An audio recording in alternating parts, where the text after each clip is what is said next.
Bismillahirrahmanirrahim.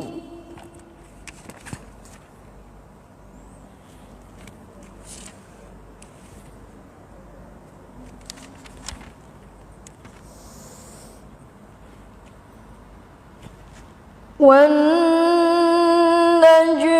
إِذَا هَوَى مَا ضَلَّ صَاحِبُكُمْ وَمَا غَوَى وَمَا يَنطِقُ عَنِ الْهَوَى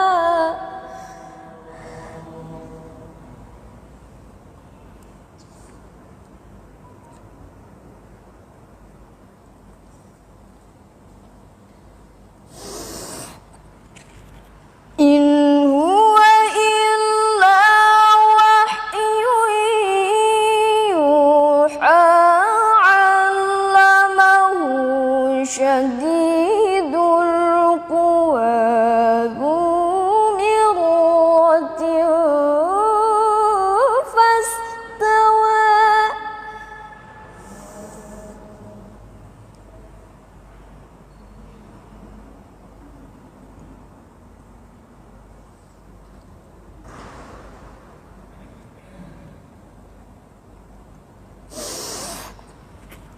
وهو بالأفق الأعلى ثم دنا فتدلى فكان قاب قوسين أو أدنى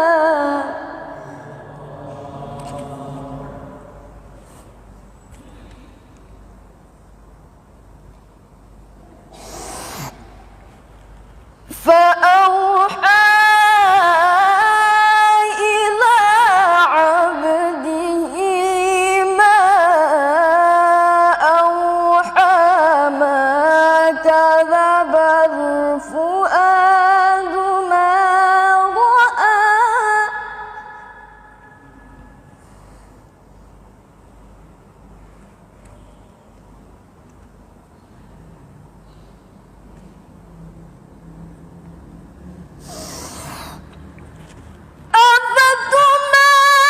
أفتمارونه على ما يرى ولقد رآه نزلة أخرى عند سدرة المنتهى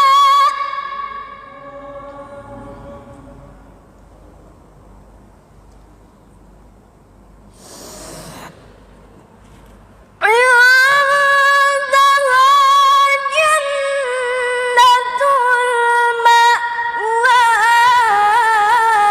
إذ يغشى السدرة ما يغشى ما زاغ البصر وما طغى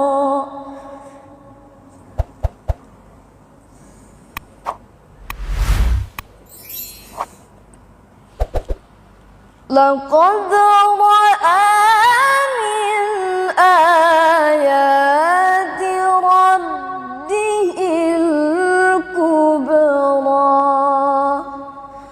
صدق الله العظيم. Assalamualaikum warahmatullahi wabarakatuh.